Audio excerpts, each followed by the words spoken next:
ఇవాళ నీ వర్గాల రక్షణ కోసం నువ్వు సమగ్ర కుటుంబ సర్వే ఏది మొన్న చేసిన సర్వేని అడ్డం పెట్టుకున్నావు కదా, మరి నా వర్గాల హక్కుల కోసం, నా వర్గాల రిజర్వేషన్ల కోసం నేను కూడా మాట్లాడతా కదా. అదే చేసిన నేను. ఇవాళ కాంగ్రెస్ పార్టీని కాపాడాలంటే, కాంగ్రెస్ పార్టీని రక్షించాలంటే ప్రజల్లో క్లారిటీ ఉండాలి. మనం సర్వే చేస్తే 90 ఏళ్ల తర్వాత సర్వే చేసినా మీరు చెప్తే సప్పట్లు కొట్టేటోడు లేడు, పాలాభిషేకం చేసినోడు లేడు. నీకు బీసీ వర్గాలు ఎవరు నమ్మలే.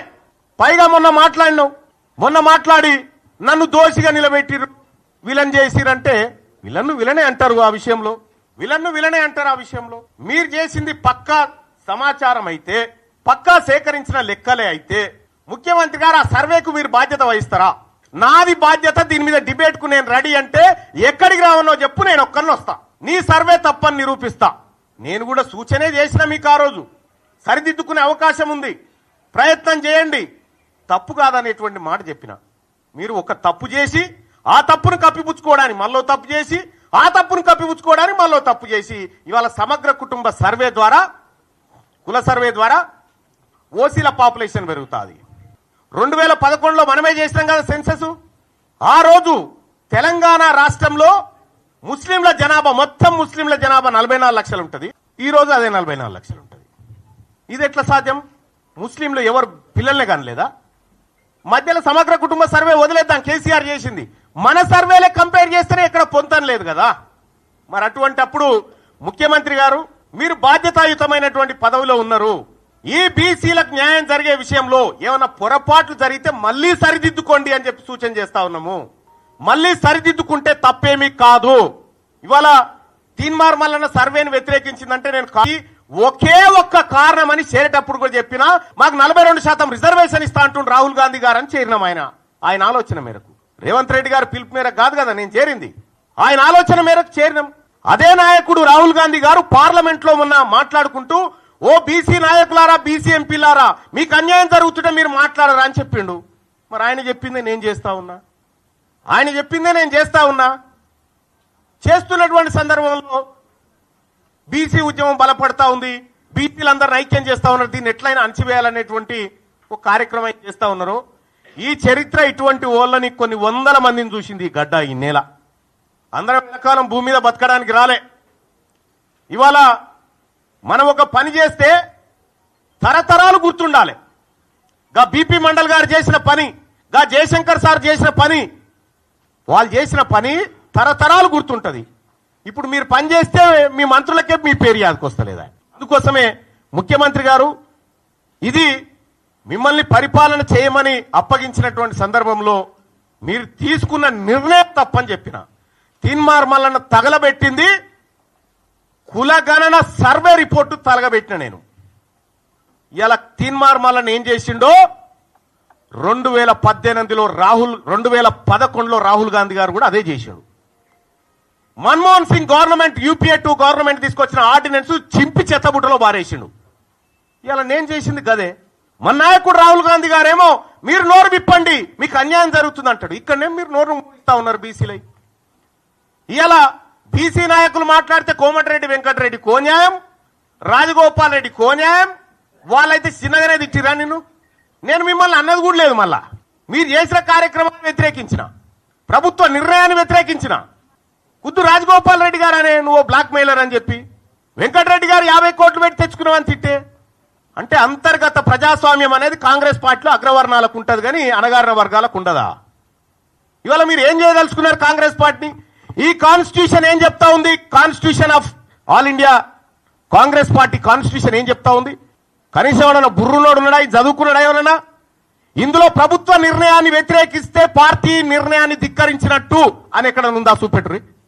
మీ ఇంటెన్షన్ ఏంటంటే బీసీ ఉద్యమాన్ని లేవకుండా చేయాలనేటువంటి మీ ఇంటెన్షన్ ఏదైతే ఉందో మీరు ఆ భ్రమలలోనే ఉండురి. ఇవాళ బీసీలంతా చైతన్యవంతమై మేము ముందుకు పోతా ఉన్నాం. అలాగే సోదరులారా, తెలంగాణ రాష్ట్రంలో కాంగ్రెస్ పార్టీ ప్రభుత్వం ఏర్పడడానికి తీన్మార్ మల్లన్న ఏం చేసిండో మీ ప్రజలందరికీ తెలుసు. కేసీఆర్ గారితోటి అప్పటి ప్రభుత్వంతో ఒక్కడై పోరాడుతుంటే మీరంతా ఆడున్నారా? కాంగ్రెస్ పార్టీ కార్యకర్తలను పిట్టల లెక్క ఏరుతా ఉంటే ఆ రోజు క్యూ న్యూస్ వేదిక కాంగ్రెస్ పార్టీ కార్యకర్తలకు మరో గాంధీ భవన్ అయింది కదా. మీరు ఆడమన్నారు అప్పుడు. ఏడున్నారు మీరంతా? ఇవాళ తీన్మార్ మల్లన్న రెక్కల కష్టంతో నా ఒక్కందే కాదు, ఇంకా ఇగో ఇక్కడ కూర్చున్న రఘు, ఇంట్లో చాలా మంది జర్నలిస్టు మిత్రులు అలాగే మేధావి వర్గాలన్నీ కష్టపడితే ఇలా కాంగ్రెస్ పార్టీ అధికారంలోకి వచ్చింది. కాంగ్రెస్ పార్టీని ఏ ఒక్కరు అధికారం తేలే, అందులో నా పాత్ర కూడా ఉంది. నేను 45 నియోజకవర్గాల్లో తిరిగి క్యాంపెయిన్ చేస్తే 42 నియోజకవర్గాల్లో కాంగ్రెస్ పార్టీ గెలిచింది. తీన్మార్ మల్లన్న ఏం చేసిన కాంగ్రెస్ పార్టీ కంటే నువ్వు కూర్చున్న కుర్చీ పునాది పడడానికి నేను తీన్మార్ మల్లన్నను కూడా కారణం. మరి మీకు జీర్ణించుకోలేక 2028లో బీసీ ముఖ్యమంత్రి అంటే మీకేమైనా ఇబ్బంది అవుతా ఉందా? మీకు ఇబ్బంది అయితే మేమేం చేయలేం. కానీ మా లక్ష్యం ఒకటే, 2028లో ఖచ్చితంగా తెలంగాణ రాష్ట్రానికి బీసీ ముఖ్యమంత్రి అయ్యి తీర్తాడు. ఇది మా బీసీలుగా మేమందరం చేసుకుంటున్నటువంటి శపథం. పాపం అంజన్ కుమార్ యాదవ్ మాట్లాడిండు, హనుమంతరావు గారు మాట్లాడితే పార్టీ లైన్ దాటొద్దు. కోమటిరెడ్డి వెంకటరెడ్డి వీడియో ఇప్పుడు ఎవరు నాకు పంపితే చూసినా ఏమంటాడే, చెత్తబుట్టల వారేసిన వాళ్ళ షోకాదు నోటీసు నాకు ఇస్తారా అని చెప్పని అంటా ఉన్నాడు. నేను చెప్తా ఉన్నా, మీ షోకాజ్ నోటీసులకు నేను రిప్లై ఇచ్చేంత, లేకపోతే మీ సస్పెన్షన్లకు భయపడేంత పిరికి రక్తంతో బుట్టలే నేను బీసీ ఓడిగా గర్జించే బిడగా పుట్టినా. ఇక్కడ మీ పిల్లిగాండ్రింపులకి ఇక్కడ భయపడేటోడు ఎవడు లేడు. ఇలా కాంగ్రెస్ పార్టీని అడ్డం పెట్టుకొని అధికారంలోకి వచ్చినటువంటి మీరు ఆ పార్టీని రక్షించాల్సిన అవసరం ఉండే. ఏం జరుగుతా ఉంది? 2023 డిసెంబర్లో ఎన్నికలు జరిగితే అక్కడి నుంచి మళ్ళీ 6 నెలల తర్వాత వచ్చిన పార్లమెంట్ ఎన్నికల వరకు కాంగ్రెస్ పార్టీ పరిస్థితికి ఏడుకొచ్చింది. 15 నెలల ఏ కాంగ్రెస్ పార్టీ కార్యకర్తలన్న కనీసం సంతోషంగా ఉన్నాడా? ఇలా ఎస్, నేను చెప్తా ఉన్నా, నా గెలుపు కోసం రాహుల్ గాంధీ గారి ఆశయం కోసం పనిచేసినటువంటి కాంగ్రెస్ పార్టీ కార్యకర్తలారా, మీ అందరికీ ఎప్పటికీ రుణపడి ఉంటా. ఇవాళ మీరు కార్యకర్తలను విస్మరిస్తిరి, పదవులు రాగానే మీరు బంచక తింటిరి.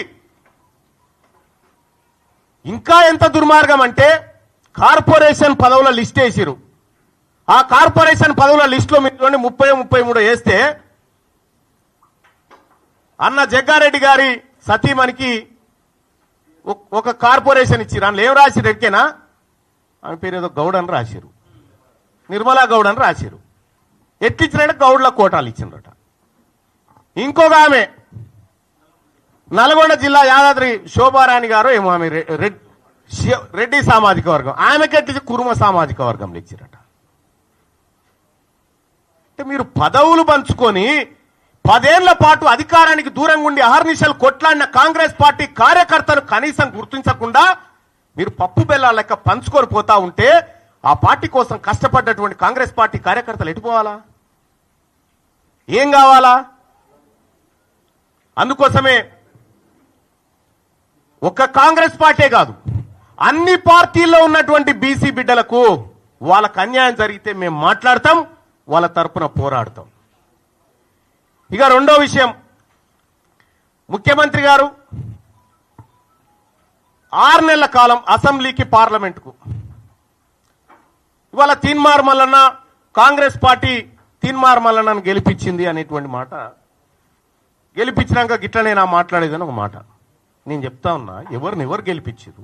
తీన్మార్ మల్లన్న అసెంబ్లీ ఎన్నికల నుంచి పార్లమెంట్ ఎన్నికలు 6 నెలల కాలం ఉంటే నేను కంటెస్ట్ చేసినటువంటి వరంగల్, నల్గొండ, ఖమ్మం నియోజకవర్గంలో 5 పార్లమెంట్లు గెలిపించుకోగలిగినాం.